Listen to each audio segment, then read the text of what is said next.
Hello everyone. Today I will be bringing you a rather different vid, but still with a very explosive finish, so to say. I'm playing on the Russian server. Now the matchmaking is being quite brutal towards me. They have 3 radar cruisers, they have 5 battleships, all tiers 9 or tier 10, and overall it's just me and I think another Mogami. We're the only tier 8s on our team. Everyone else is higher tier. And just to add to this is of course the triple radars the enemy have, and the fact that I am running my Kiev captain. What this means is that, well, this is on the Russian server, so, well, I don't have any of my pimped out captains here, and I'm just getting my daily win on my Kutuzov with my Kiev captain to get some additional XP on him.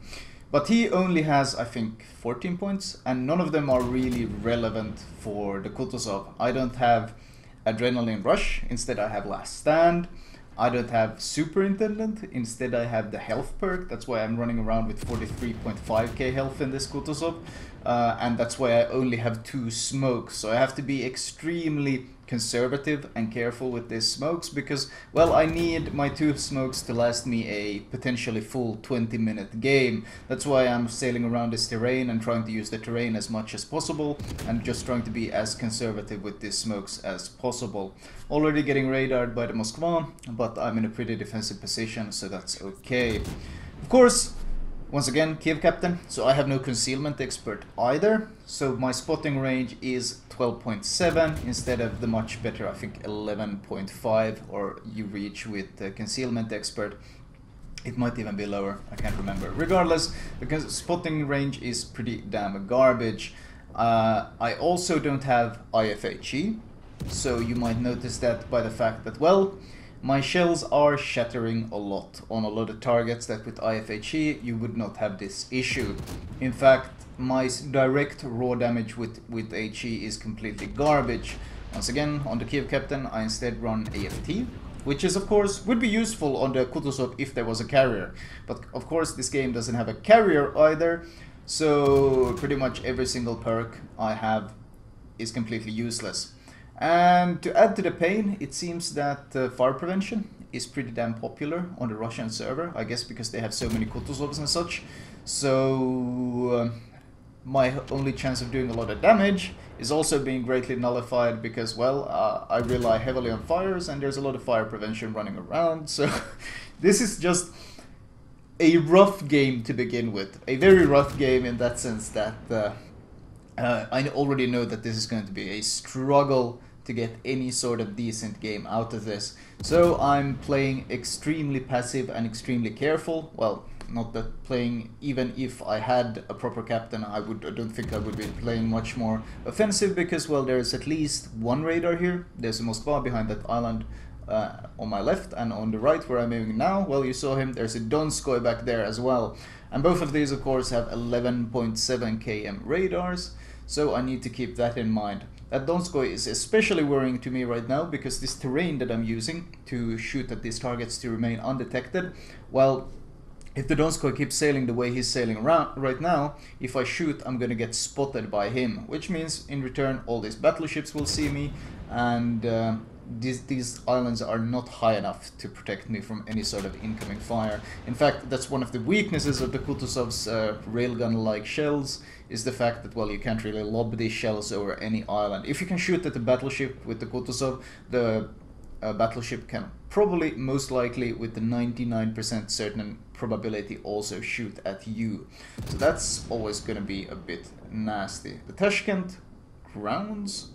I did not expect that. I have no chance of really hitting him though, because, well, I think he grounded so close, and, well, maybe blind shots I might get a few hits, but ultimately highly unlikely.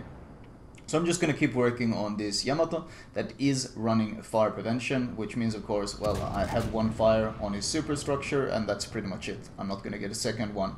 Still though, I have been able to deal pretty decent damage here. Oh, that's the second fire. I think it might have been the one running out. And now the thing I mentioned earlier happens, the thing I have been preparing for. The Donskoy sails across this bay on our south. and because of that I get spotted. So I finally use my first smoke. I was able to delay it for around 8 minutes, so in that sense I think it went okay. I managed to farm about 74k damage and I managed to delay it a lot. The issue here is, of course, there's still the radars. And there's still the Moskva radar, and he's not even radaring me, he's radaring the Fletcher, but I just either get caught in the collateral damage, so to say, because of the range. But luckily they are not really that focused on me, and I am in a fairly safe position. The issue here is I was forced to reverse just in case that the Yamato decided to shoot at me, and I don't really get much value out of my smoke, and that's a bit of a disaster for me, considering, well, I only have 2 smokes and I pretty much just wasted one of them. Friedrich Grosse does pop up. I'm gonna see if I could get some work done on him instead. I only got 22 seconds of smoke left. Want to get as much value out of this smoke as possible. My team has finally captured A, and they are capturing B, which is good. Looking at the shatters is of course not very enjoyable. Well, that's a problem when you don't have IFHE, because of course running IFHE on the Kiev is pretty pointless, since in general you want the fire chance on the Kiev. You want to be starting fires, because if someone gives you broadside, well, you can just switch to AP. On the flip side though, because I don't have IFHE to deal direct damage, I do have the 3% higher fire chance that you'd normally have. And you can see even this guy is running fire prevention, even this Friedrich Grosse is running fire prevention. I started 1 fire on his superstructure and it's covering his entire superstructure. So this perk is extremely popular on the Russian server, it seems. So once again, this makes life harder. My smoke runs out, and well, now it's time to kite. It's time to kite and it's time to bail.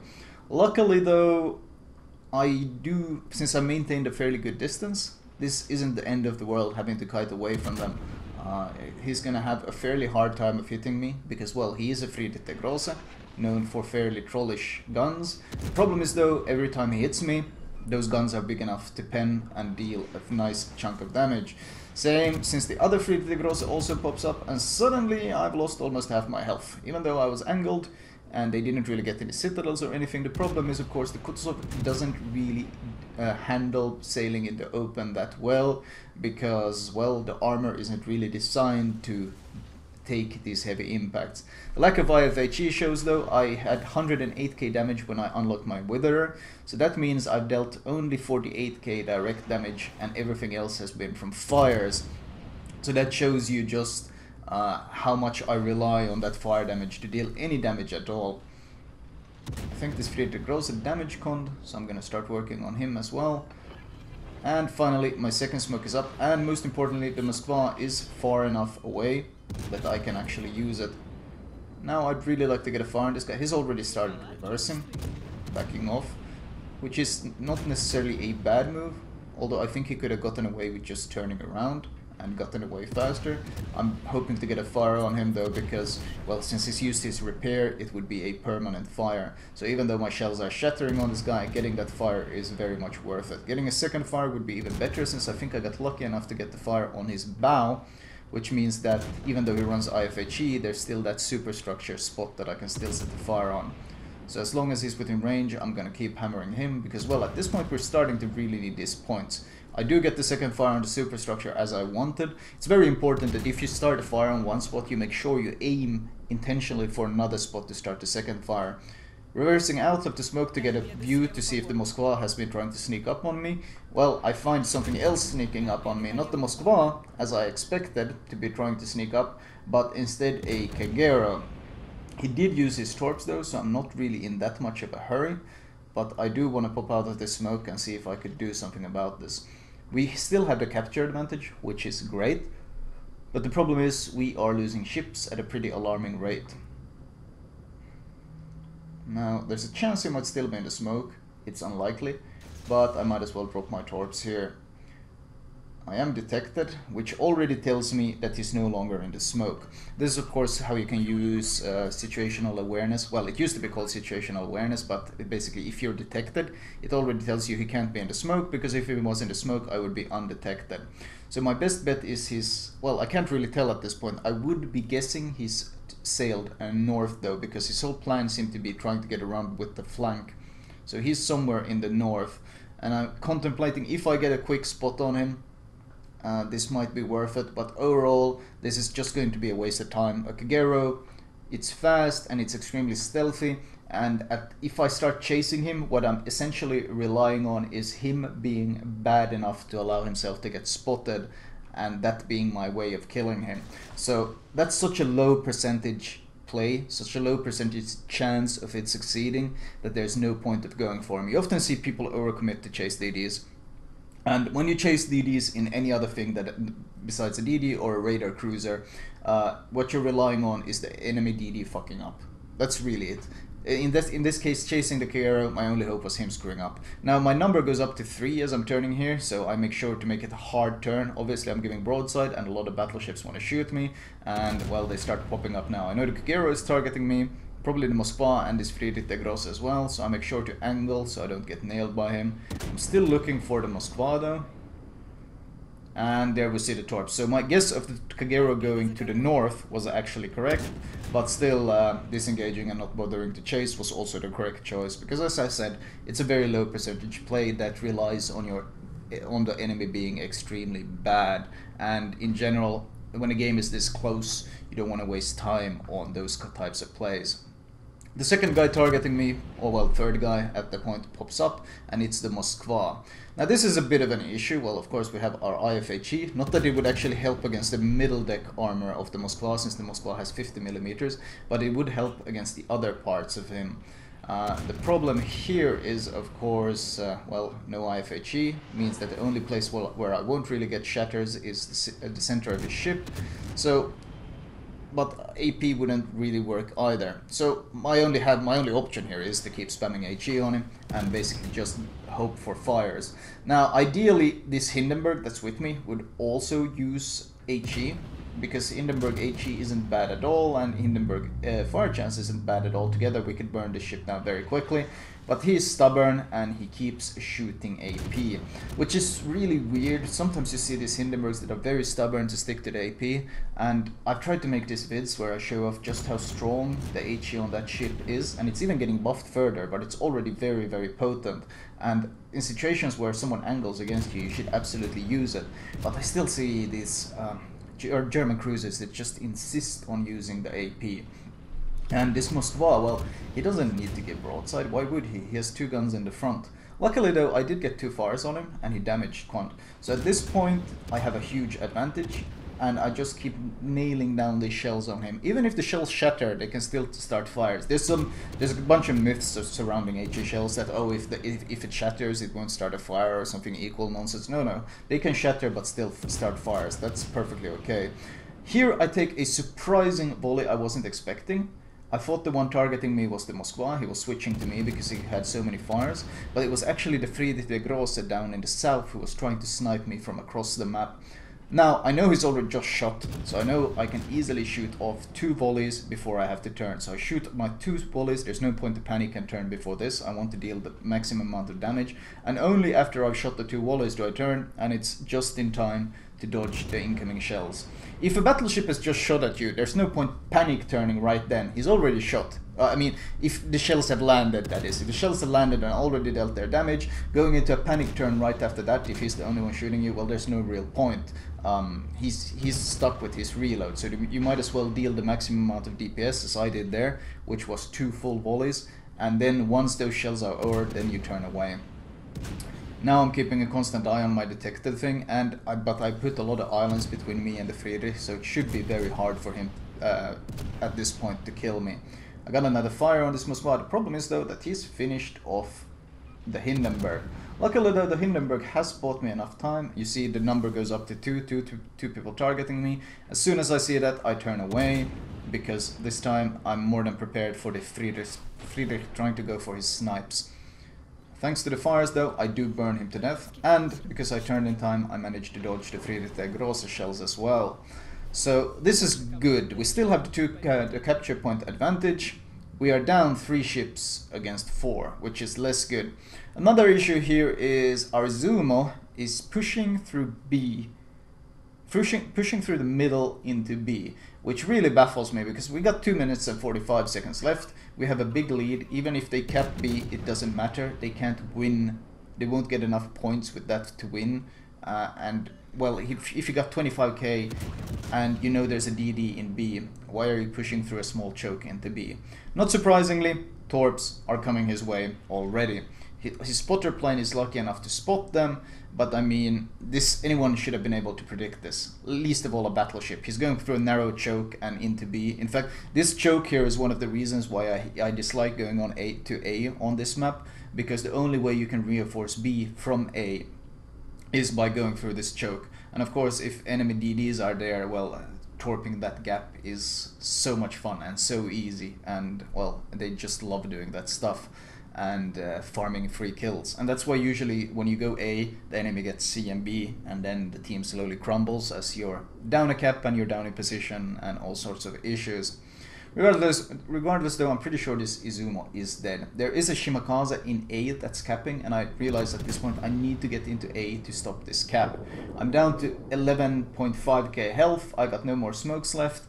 Not surprisingly, the Izumo goes down, but the score is still fairly even, but I have to get into A. He can't get this cap. If he gets this cap, then they will gain so many points. Unfortunately though, my Shima gets into a gunfight with them, so now I'm left in a 1 versus 4. I'm 740 points against 820, they're already capping B. I'm dropping preemptive torps into B in case the Izumo tries to rush through B into A. These are 8 km torps. They will unlikely reach all the way into the camp, but they will block the passage, so if he tries to push my way, these will discourage him and probably prevent him since he was fairly low already. There's a Shima here though, and I need to be ready for the Shima. I have my guns trained, I'm ready. I know he has torps, I haven't really seen him launch any torps. So first I turn right to make him launch his torps where he thinks I'm going to go. Then I drop my speed and I turn hard left, and then I accelerate as soon as I've turned hard left. And this allows me to juke his torpedo volleys completely, and the 2 torps he hoped to land on me misses. I'm down 110 points at this point. I launch preemptive torps at him and break his engine, but the Kagero opens up from the side, as does the Donskoy. At this point I'm down to 5k, we're down 120 points, but I know my guns are still turning, so I know I have a good chance of landing the shots on the Kagero, which I do. I finish him off. My torps finish off the Shimakaze for a double strike, and with 4 seconds left, I switch the game around from a 120 point deficit to a 25 point win. And the game ends in pretty spectacular fashion, and we end up with a victory. Most importantly here is of course the fact that I got the solo warrior and the double strike, and all of this pretty much happened in the very last 10 to 15 seconds. 192k damage, which in a Kutuzov for me I don't consider it that super special, but then when you consider the fact that I'm running my Kiev captain, which as I said I don't have AR, I don't have SI, I don't have concealment expert, I don't have IFHE, and the teams, well, the matchmaking was completely against me. The only other tier 8 with me here was the Mogami, who ended up 3rd last on my team, and the enemy team also had only 2 tier 8s, which was the New Orleans and the Kagero. So very rough matchmaking. The enemy even had a bunch of divisions. They had 3 different rank 1s, which was the Friedrich der Grosse, and it was that Kagero that I actually killed at the end there. So very rough matchmaking, but still managed to turn it into my win towards the end, which made this a very satisfying and very fun game to play. Looking at the detailed report, not surprisingly, it lasted exactly 20 minutes since, well, it was the full duration of a game. Potential damage 1.6 million, which is a bit more than you usually get in the Kutuzov. And that's of course because I had no smokes, so I had to run around sailing and kiting and dodging a lot, because no superintendent means reduced smokes in general. And damage received 39.9k, which means that even my survivability expert perk that I got from my Kiev captain was completely useless this game, so I actually didn't really have any help from any of the captain skills. Damage wise, a huge majority fires, 113k fire damage. Once again, not surprising, if you don't run IFHE, that's usually how the scoreboard ends. Looking at credits and XP, this was my first win, only a 50% daily win bonus, but still the money I earned, and more importantly the captain XP, almost 40,000 captain XP. I mean, I was playing this for the sole purpose of getting some captain XP, so this ended up being a very, very spicy daily win for my Kutuzov. Now, I'm not going to be bothering showing my Kutuzov build in this one, especially not this Kutuzov build, because, well, as I said, my captain is completely horrible for the ship. I will put in the comments below, I will put the Kutuzov build that I actually recommend using. Anyway, that was my solo warrior Kutuzov game on the Russian server. I hope you guys enjoyed it.